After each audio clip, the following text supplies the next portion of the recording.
Saya belum meriksanya saja, saya udah tahu bahwa ini pasti bohong ya. Sosok petinggi yang menjadikan Peggy Perong tersangka akhirnya terungkap. Hotman Paris buka suara. Sebelum lanjut, jangan lupa untuk like, follow, subscribe, dan share. Karena berbagi itu indah.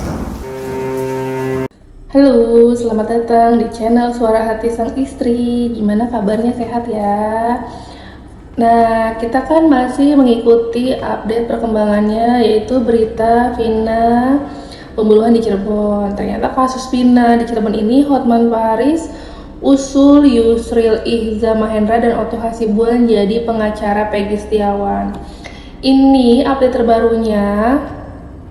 Kan dari sisi Peggy Setiawan itu jangan sampai seperti kasusnya Jessica yang sebelumnya, ingat kan?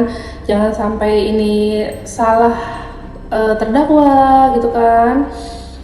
Kita juga sebagai netizen tuh meragukan bahwa Peggy Setiawan ini tuh jadi tersangka. Jangan sampai ada alibi-alibi atau oknum yang menutupi Peggy Setiawan yang sebenarnya kan.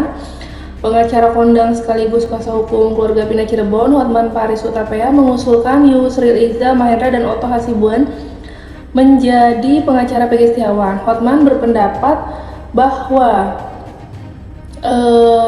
diperlukan kuasa hukum yang memiliki reputasi tinggi agar kasus terjadi 8 tahun lalu itu dapat menemui titik terang.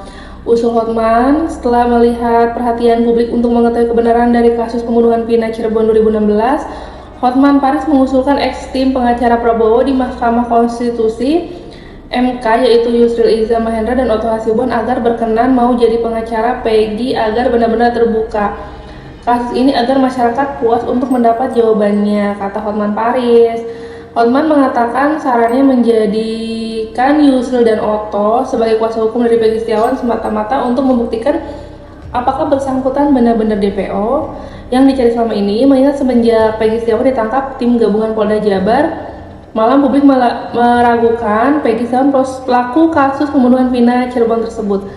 Jadi, saran saya agar Pak Yusril dan Otto Hasibuan dan tim kuasa hukum Prabowo di MK mau jadi kuasa hukum dari Peggy Setiawan ini ya, untuk membuktikan apakah Peggy bersalah atau tidaknya, gitu kan. Kendati demikian, Hotman Paris mengaku kecewa karena sejauh ini sejumlah pengacara secara mendadak muncul dan ingin membela Peggy Setiawan. Sekarang ini ada beberapa oknum pengacara yang melihat nimbrung, pengen masuk, pengen ngetop seperti Hotman Paris kan gitu. Jelas ya, kasus ini tuh jadi makin panjang, berbelit gitu kan. Dan pastinya jangan sampai kasus ini tuh nanti hilang dengan begitu saja. Harus benar-benar tuntas, harus benar-benar selesai. Kalau memang Peggy yang asli di luar sana masih berkeliaran, pastinya harus segera ditangkap. Dan kasihan dari sisi Peggy ini kalau memang dia bukan tersangka gitu kan. Tadi juga ada pemberitaan dari sisi pengacara Otto Hasibuan, dia melihat bahwa Peggy Setiawan itu merasa saya bukan yang melakukannya gitu dari pernyataannya di depan wartawan gitu. Di situ biasanya tersangka tidak akan berani kalau memang dia merasa bersalah, tapi Peggy berani bilang di depan wartawan bahwa dia bukan tersangka. Semoga aja segera beres ya kasus ini, dan Peggy ini juga kalau memang dia bukan tersangka segera beres. Terima kasih yang sudah mengikuti pemberitaan Vina, yang sudah support channel Suara Hati Sang Istri. Kalau ada kekurangan, mohon maaf. Terima kasih. Assalamualaikum.